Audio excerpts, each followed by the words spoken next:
Okay, Ethan, if you talk a little bit about your Big Ten tournament and how you felt like that run will help you going into the NCAAs. Yeah, I wrestle well at Big Tens. My mindset and my headspace was really positive going in, and I knew, in the quarterfinals I'd have that tough match with Kemmer. It didn't go my way, but there's still some small victories that I took away from it. It was really close, and I kind of carried that on into the second day, where I had another heater with Labriola. That one was a little more personal, just as I've wrestled him so many times. And finally getting that win over him, just kind of boosted my confidence. I feel really, really good and really capable of being able to recreate that performance next weekend in Detroit. So I'm kind of just riding the wave from getting that big win and rocking into Detroit. I'm not upset with where I am in the bracket. I've been wanting that rematch with Mackay for a while, so I'm just gonna take it match by match and try and recreate that rematch from earlier in the year. And how does your thinking change from a duel to a tournament? What's the difference in your approach? I guess you got to think of it more of a marathon than a sprint. A duel can kind of be like a sprint. It's one match. It's all or nothing. Just this one match for the night. A tournament. It's really not. I guess it's actually not too much different. In the back of your head, you're gonna have more than one match, so you kind of mentally prepare for the toll that's going to take on your body. But I always take it match by match. I really don't try and look too far ahead. Again, like I see the bracket, I see there's a potential matchup with Mackay, but I got to wrestle two guys to get to him, so I got to stay locked in and, take it match by match. And each match, you got to leave everything out there. That's the kind of effort that it takes to keep advancing at the national tournament. Everyone's good there. Everyone's got the same goal. So I try to keep the same mindset that I always have before my matches. Just be Ethan Smith for 7 minutes, keep trying to score, and the result will take care of itself.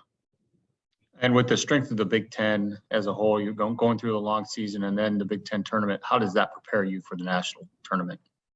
Yeah, I mean, my weight in the Big Ten at 174 is the top guys in the weight, aside from Hidley and Mackay. So I wrestled all of those guys except for Siraki. So it just battle tests you. All these guys are, including myself, everyone at the weight's a title contender in the Big Ten. So I mean, if you want to get tough, you want to get some truth and see where you're at, you wrestle tough guys. So I think I'm battle tested as I could get. And, that's the benefit of being in the Big Ten. Everyone's good. You get that competition every week to let you know where you're at with the top guys. And you mentioned your seed in the national tournament. How much does that really matter when so many guys are, like you said, quality wrestlers? I mean, if you want to win a national title, you're gonna have to win some really tough matches. I don't think it means much at all whether you're the 7 or the 15. At some point you're gonna have that heater match. So you might just get it a little later than if you have a low seed. I think that's really all that it does. I don't think the numbers mean much. If you're the best guy and you think you can win, you got to win some tough matches. It doesn't matter what your number is. You're gonna have it either way. And Ohio State will send 8 guys to the national tournament as a group. What does that make you feel to have so many of your teammates with you there in Detroit? How does that make you feel? Just some gratitude. I've grown really close with this team. Being a leader on the team, I love these guys, and seeing them have success, brings me just as much joy as success for myself. I see the work that they put in with me, and just a sense of gratitude to see, them, some of those younger guys and maybe guys that haven't gotten to their goal yet at the national tournament, seeing them qualify. It makes me really happy. Yeah, we have so much potential, and I think we're going to show up at Detroit next week, and people are going to be noticing the Buckeyes. So I'm really excited. And 8 out of 10 guys. I don't know how many other teams qualified that many guys, especially out of the Big Ten.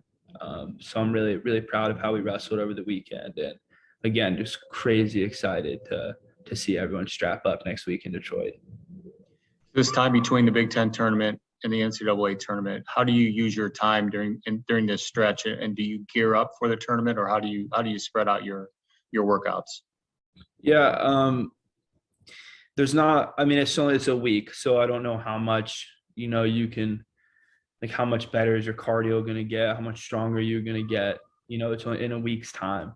So I think this time period is really for honing in on fixing errors, honing in on those tiny mistakes, and maybe a little bit of game planning, for who you're going to have that first round or second round. This is the time where it's a 3-day stretch. There's 3-day stretch, a lot of waiting around and a lot of tough matches. So you want your body feeling the best that it can feel. This isn't a time to, go into practice every day like a gladiator, and wear your body down. So I think the training is a little smarter and a little more deliberate in the specific areas, depending on the individual. So that's kind of how my workouts are structured right now. How much do you watch other wrestling or other tournaments or do you scout your opponents, or how do you get prepared for the guys you're going to wrestle? Yeah, I always watch the people I'm going to wrestle. Usually if even the first round guy who on paper I'm supposed to beat up, I'll try and find a match, just so I can try and have any type of edge when I go in there to score as many points as I can. I never underestimate anybody. In wrestling, anything can happen. He's a grown man. I'm a grown man. He can show up and, fight me as hard as he wants. That's what your opponent's going to do. So I always try and find some type of film or a match on the guy I got to wrestle. And other than that, I don't really focus on, what he's doing or what he might do when we go out there. I just focus on what I'm going to do. That's the only thing I can control out there is me, my mindset, and, what I do to score points. I can't control anything that he does. So that's where all my prep goes into. Okay. I appreciate your time. Thank you. Yeah. Thank you. Yep. Have a good one. You too. Coach, thanks for being with us. Big Ten Championship. How was the experience for you and the guys going through that gauntlet? Well, we know what it's like. We've been, it's a tough tournament. It's probably the toughest it's been in a while because of the COVID guidelines, the NCAA. There were more scholarships in the tournament than there've been in the tournament in the last 20 years.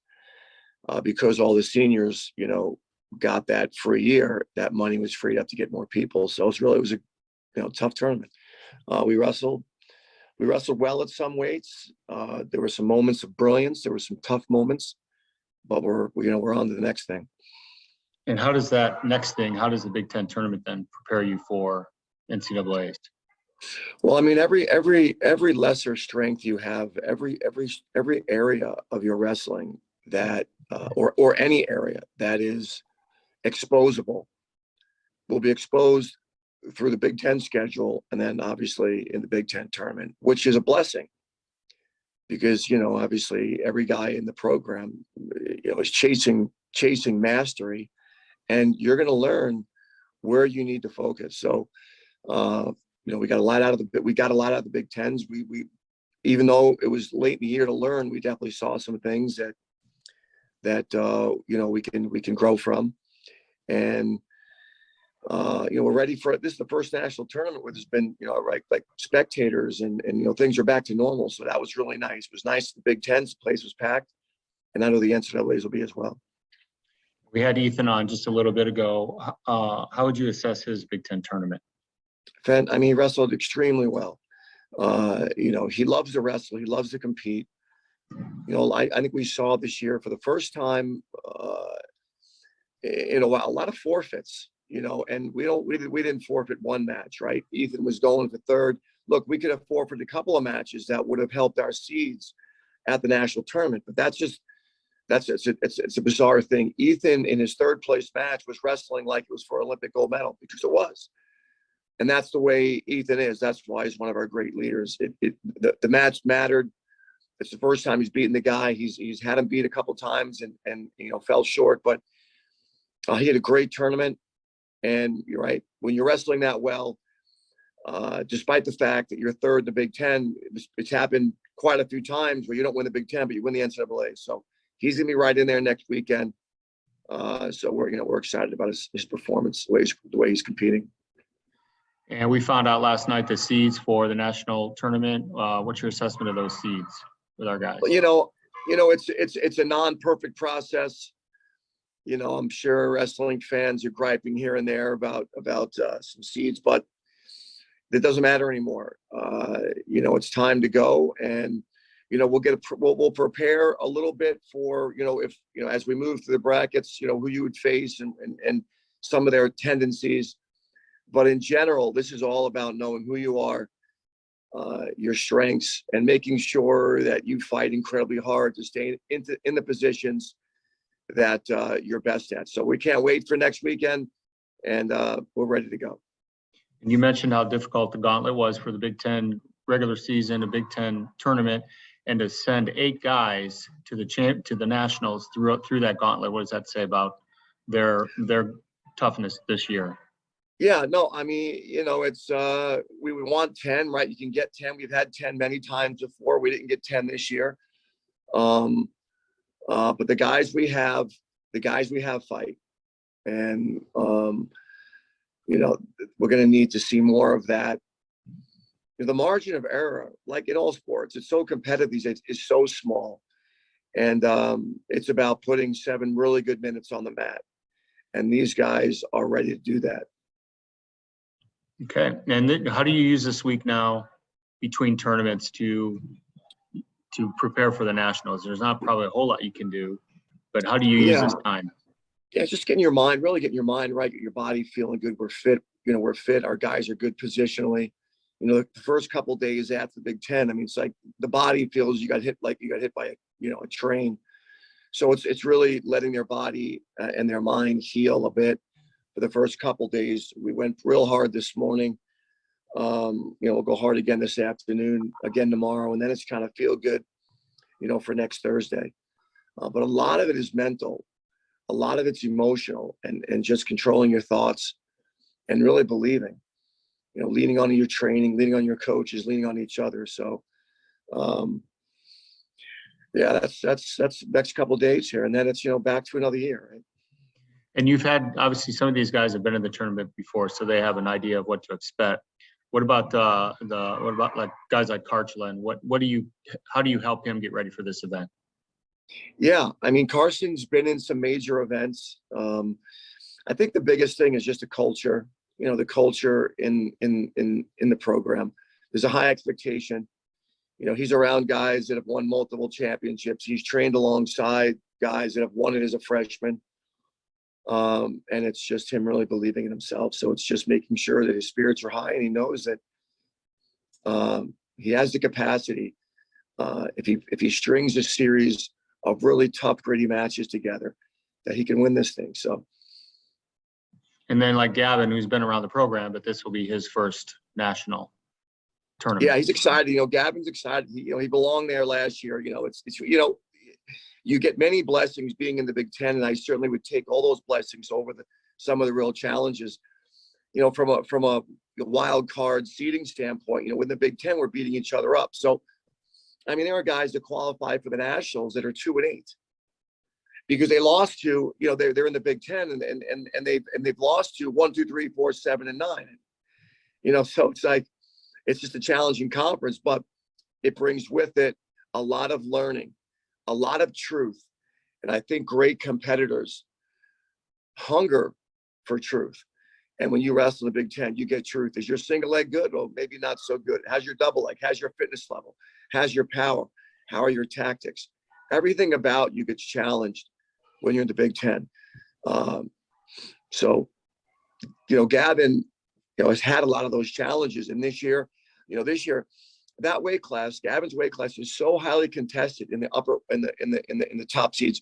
Gavin had the number 1 seed in the country beat. I mean, in the dual meet against Penn State, he was going to win the match, and the ref, for some reason, stopped it. So ref thought it was a potentially dangerous position, but that was a 90-10 position. 90% chance you get it, you know, when you're Gavin. So Gavin, despite what he's seeded, I mean, Gavin's a guy, you're going to have to win some tough, gritty matches. And if he does, we'll be celebrating in Detroit. So we're excited for Gavin. A lot of hard work to get there. He's earned it. Chase, you have anything? Yeah, hey, Coach. Sorry for hopping on late. I'm actually sitting in Anderson Hall right now. Just finished up a class, so. Well, yeah, we need to be interviewing Mom. You know, what does Mom do? I know. Ready, man. Those animals. Yeah, I was curious. I'm not sure what Dan has already asked you, but there was one thing that I noticed that became pretty frequent in this year's tournament that I didn't really see last year when covering the team, but the frequency of medical forfeits, especially in matches that weren't for a title. Is that something that you talked about with your team, or is that something that has just become more prevalent around the NCAA, where it's really just up to the wrestlers that are competing? Yeah, we briefly touched on that, Dan and I, and it's an interesting phenomenon, right? Coaches, humans, right? Humans, we learn to trend toward what rules help us and don't. So one, it's not a good thing, right? And absolutely there were more.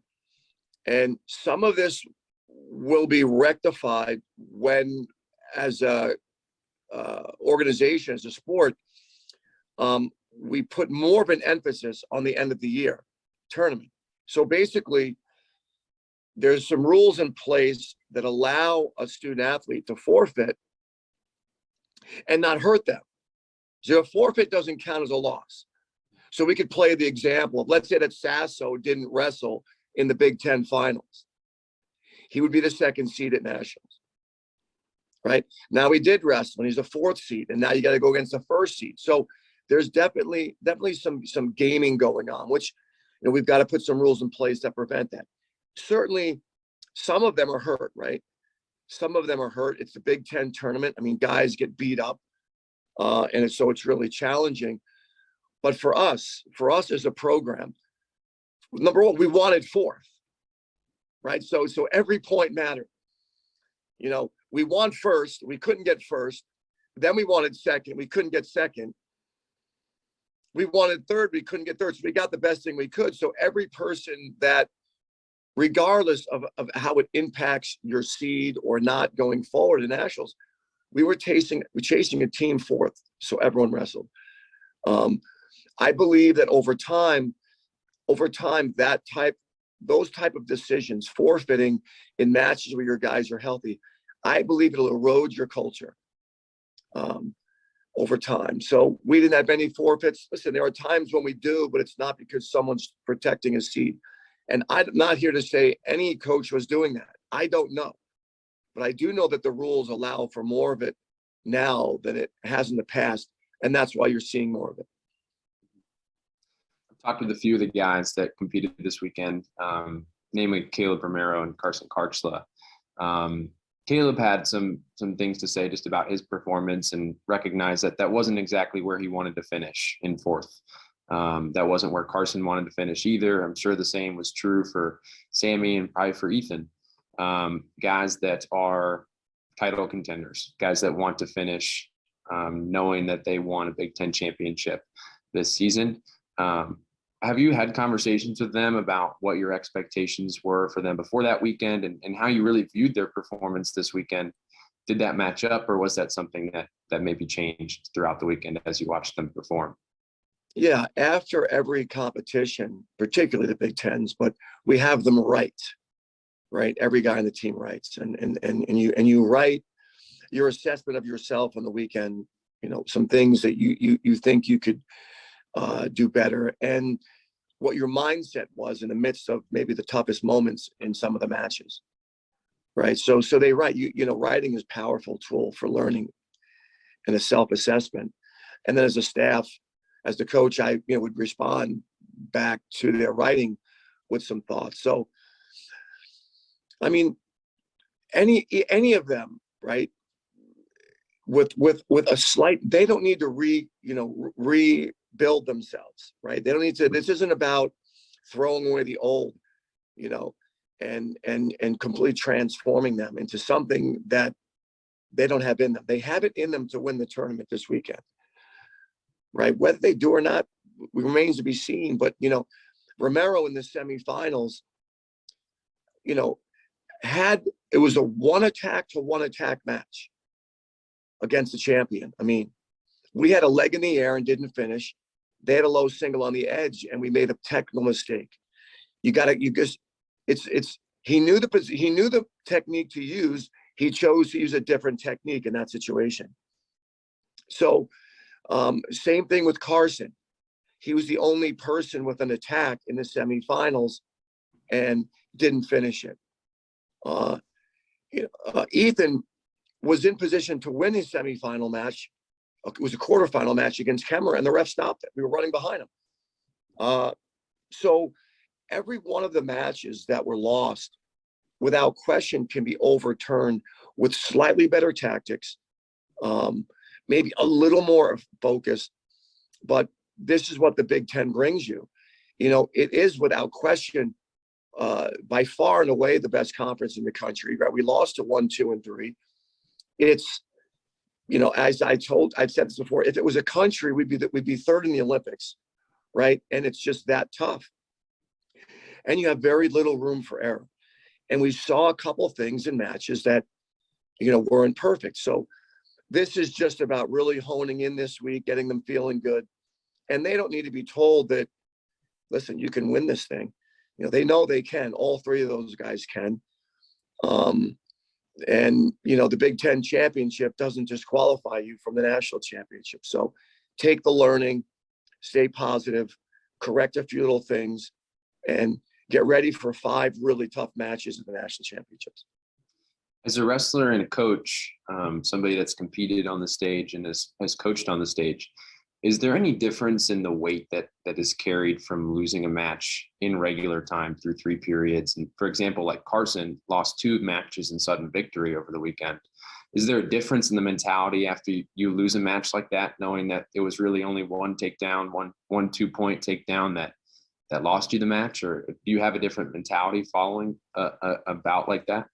Well, I think there's some tactics in overtime, right? So some people are pretty smart in the So no, I don't think so. I think a 1-point loss in regulation is, whether you lost by 1 in regulation or 1 in overtime, I'm not sure how much of a difference that plays on the psyche, but, overtime is sudden victory, right? The first one to score wins. And in both of the scenarios, for Carson, those overtime matches, both those scenarios, he lost with an attack.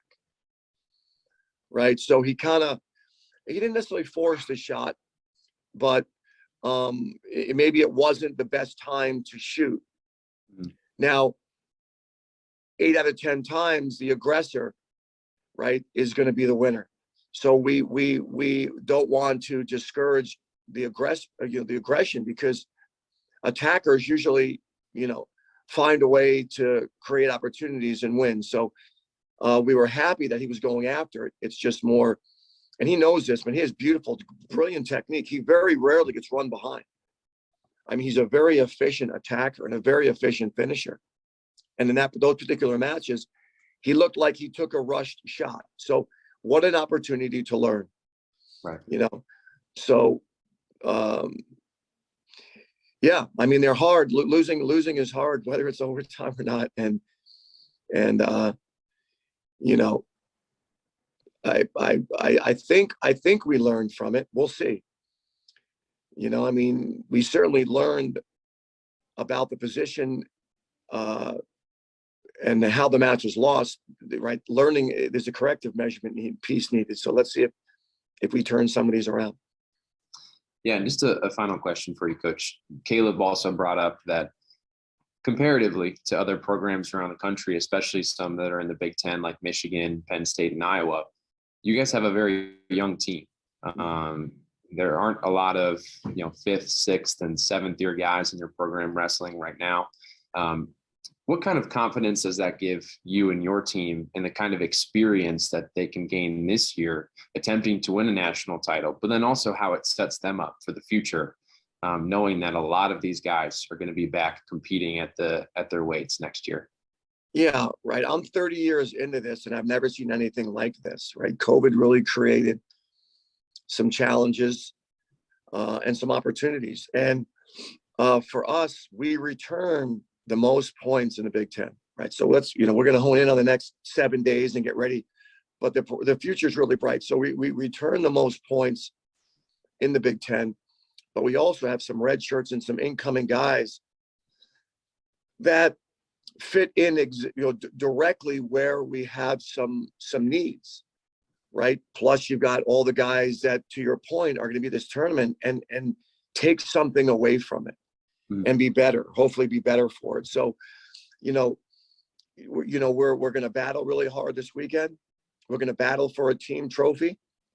If we can overturn some of these matches, we'll fight with, obviously the top three are in the Big Ten, but then you got Arizona State and Missouri and probably Cornell and NC State that are fighting for trophies. We'll battle there for the 4 to 8 spot, probably 4 to 9 spot from a team standpoint. And, then Ohio State wrestling is back to a look that at least preseason that we were used to seeing, which is, hey, we're going to be in the hunt for a championship. So, we never want to be, the guy that, it's next year, but this year is going to be a lot of fun to tournament. And next year appears to be an exciting year for Ohio State and going forward. Awesome. Thanks, Coach. Appreciate you spending time with us. Yeah, same. I'm sure you got an A in that class, right? Working on it right now. Says where it is right now. Maybe we'll see you later.